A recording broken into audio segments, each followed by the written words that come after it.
नमस्ते बच्चों, क्लास 7 का जो 5th नंबर का साइंस का यूनिट है फूड सेफ्टी वो स्टार्ट किया था। इसमें थर्ड पार्ट में हम देखेंगे फूड वेस्टेज। अब देखिए फूड वेस्टेज होता कैसे है। फूड वेस्टेज देखिए दो इसमें टाइप्स है। फूड वेस्टेज के दो टाइप्स है, एक क्वांटिटेटिव और एक क्वालिटेटिव।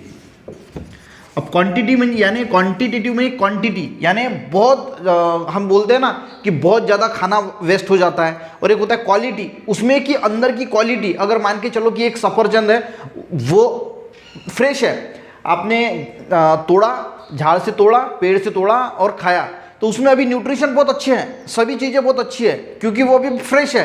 पर मान के चलो कि वो 4-5 दिन वैसे ही रहता है, वो ट्रांसपोर्ट होता है और 10 दिन के बाद उसको कोई खा रहा है, तो उसके अंदर जो न्यूट्रिशन है, उसकी जो क्वालिटी है, वो कहीं ना कहीं कमज़ोर हो रही है, कहीं ना कहीं कम हो रही है, उसको बोला जाता है क्वालिटेटिव।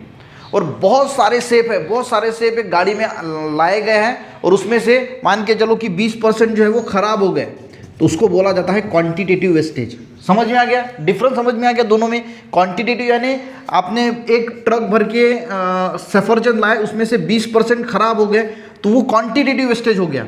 और उसके अंदर की जो क्वालिटी थी, उसके अंदर के जो न्यूट्रिशन थे, वो कहीं ना कहीं 20 दिन के अंदर कम हो जाते हैं, तो उसको बोला जाता है क्वालिटेटिव वेस्टेज। ठीक है, अब पढ़ते हैं इसको। देखिए, with the help of science and technology, India has shown great progress in the production of various foodstuff like cereals, fruit, vegetables, fish as well as milk and milk product। देखिए, technology की मदद से पहले जो हरित क्रांति हुई थी, ठीक है, आपको पता होगा हरित क्रांति के बारे में, उसकी वजह से सीरियल्स है यानी जो अनाज है, मिल्क के प्रोडक्ट है, जो खेती करने वाले किसान थे उसकी आय पहले कम थी। यानी जो वहाँ पे जो पहले 1 एकड़ में मान के चलो कि अगर 10 क्विंटल गेहूं होता था, तो अभी 50 क्विंटल होगा।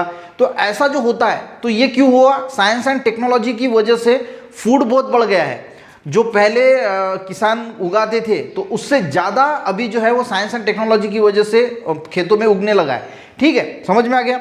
अब देखते हैं इसके बाद क्या बोल रहे हैं। Even so many people in our country and all our world face problem hunger. पर इसके बावजूद अभी तो मान के चलो कि साइंस एंड टेक्नोलॉजी की वजह से सारी चीज़ें अच्छी हो गई, पर फिर भी बहुत सारे हमारे देश में, पूरे दुनिया में लोग हंगर से यानी भूख से जो है वो तड़पते हैं। बहुत सारे लोग भूखे रहते हैं। क्यों होता है? Many do not have get even 1 meal in a day. एक समय का खाना भी पूरे पेट भर उनको खाने को नहीं मिलता। Hence it is our duty to prevent wastage in food wherever it take place। तो हमें जो है वो फूड को वेस्टेज होने से बचाना है। अब कैसे? देखिए, quantitative wastage of food. Quantitative wastage में क्या होता है? मान के चलो कि मैंने जैसे बताया कि अच्छी तरीके से ट्रांसपोर्टेशन नहीं होता, या फिर बहुत सारे लोगों में बल्क में खाना बनता है। कोई फेस्टिवल है, कोई फंक्शन है, वहाँ पे बल्क में खाना बनता है। बल्क में खाना बनने के बाद लोग जाते हैं, फुकट का खाना होता है, तो लोग क्या करते हैं, प्लेट में भर भर के ले लेते हैं। उसमें क्या आधा खाते हैं और आधा वैसे फेंक देते हैं, क्योंकि फ्री की चीज़ों की हमें वैल्यू नहीं रही थी। पर वो अगर हम तो इस प्रकार से खाना जो है वो वेस्टेज होता है। उसी प्रकार से ट्रांसपोर्टेशन में, या फिर जो फार्मरिंग सीडिंग करते हैं हाथ से, उसमें भी बहुत ज़्यादा जो है वो बर्बादी होती है। तो ऐसी जो चीज़ें होती है उसको अवॉइड करना चाहिए। देखिए, wrong method of farming. Farming की अगर मेथड रॉन्ग है, hand sowing of seeds, inadequate threshing. Threshing यानी जो मरनी वगैरह की जाती है ना, improper storage and wrong method of distribution of सम।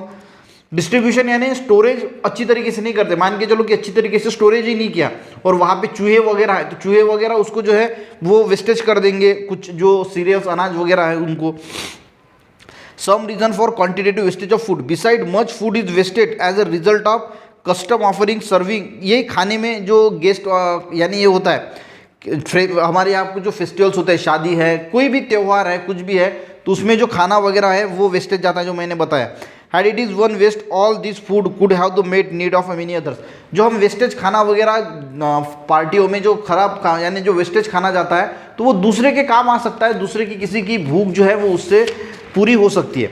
तो क्वांटिटेटिव समझ में आ गया। अब क्वालिटेटिव देखते हैं। क्वालिटेटिव यानी देखिए, बहुत ज़्यादा जो अभी जूसेस वगैरह होते हैं, तो अगर आपने मान के चलो कि अनार का जूस है, तो फ्रेश पेड़ से तोड़ा और आप घर पे उसको बनाया, तो उसमें अच्छी क्वालिटी रहेगी। ठीक है, सारी चीज़ें अच्छी है।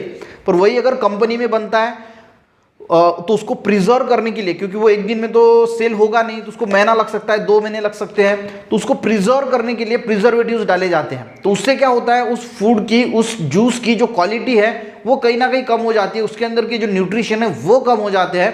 तो using wrong method of protecting food, excessive use of food preservative, over cooking, कभी कभी हम ओवर कुक कर लेते हैं फूड को, अगर ओवर कुक किया तो उसके न्यूट्रिशन कम हो जाते हैं। Washing the vegetables after cutting करने के बाद बहुत सारे वेजिटेबल्स को हम वॉश करते हैं, तो वो भी न्यूट्रिशन को, miss handling of fruit like grapes, mangoes, miss calculation of time required for transportation. Time required यानी देखिए कोई चीज़ मान के चलो कि 2-2, 3-3 दिन ट्रांसपोर्टेशन के लिए लग रहे हैं तो वो तो खराब होगी ना। From producer to consumers are some of the causes of qualitative wastage of food. यहाँ पे खराब की बात नहीं हो रही, यहाँ पे बात क्या हो रही है, उसके अंदर की जो न्यूट्रिशन होते हैं, कोई भी मैंने जैसे बताया पहले कि जो न्यूट्रिशन होते हैं उसकी क्वालिटी कम हो गई है तो उसको हम बोलते हैं क्वालिटेटिव, और बल्क में अगर कुछ वेस्टेज हो रहा है तो उसको बोला जाता है क्वांटिटेटिव। समझ में आ गया बच्चों? नेक्स्ट जो है वो next part food storage and preservation, वो नेक्स्ट लेक्चर में हम कंप्लीट करेंगे। आज का पार्ट अगर अच्छा लगा, समझ में आए तो एक लाइक ज़रूर करना। मिलते हैं नेक्स्ट वीडियो में, तब तक के लिए जय हिंद।